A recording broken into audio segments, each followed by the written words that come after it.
बिस्मिल्लाहिर्रहमानिर्रहीम। तो students, ninth class physics के according to smart syllabus numerical का सलूशन देख रहे थे हम। तो पहले 7 चैप्टर्स का देख लिया था। अब चैप्टर नंबर 8 और 9 रह गए 2 चैप्टर्स। तो अब देखते हैं चैप्टर नंबर 8 के numericals according to smart syllabus. Punjab board के calculate the increase in the length of an aluminium bar 2 metre long when heated from 0 to 20 degree. ठीक है, तो अब यहाँ पर आए देखें।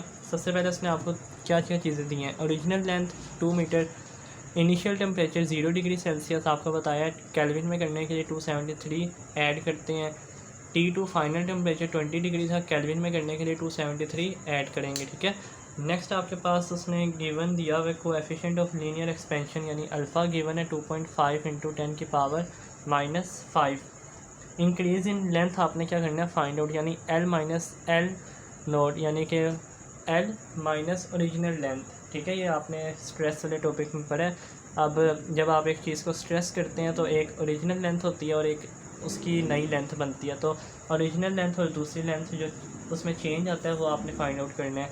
तो देखें L माइनस L नोट यानी ओरिजिनल लेंथ का क्या फॉर्मूला आता है, alpha L O del T। तो अल्फ़ा की वैल्यू भी गिवन है। उसके बाद आपके पास ये तमाम वैल्यूज़ गिवन है।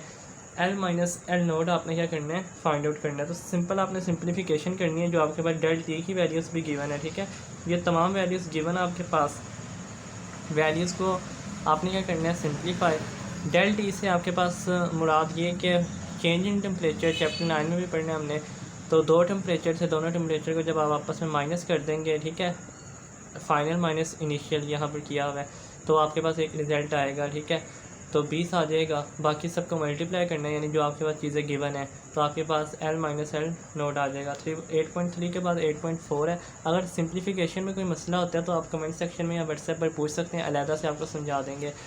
अब balloon content 1.2 metre cube air at 15 degree Celsius. तो आपके पास इनिशियल एक वॉल्यूम गिवन है। ठीक है, उसके बाद इनिशियल टेम्परेचर गिवन है, उसे केल्विन में चेंज करें। फाइनल टेम्परेचर गिवन है, टेम्परेचर डिफरेंस निकाल लें। उसी तरह T2 माइनस T1 करके कोएफिशिएंट वॉल्यूम एक्सपेंशन गिवन है। ठीक है, तो सिंपल जो आपने V फाइंड आउट करना है उसका फॉर्मूला क्या होता है, V note into 1 plus beta यानी कोएफिशिएंट जो वॉल्यूम एक्सपेंशन है इंटू डेल T।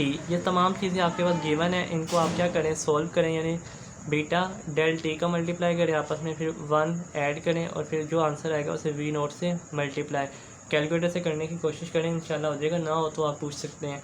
तो ये आपके पास V आ जाएगा। नेक्स्ट आपके पास टोटल इसके 4 ही न्यूमेरिकल इंक्लूड है। ठीक है, तो 8.7 है नेक्स्ट न्यूमेरिकल।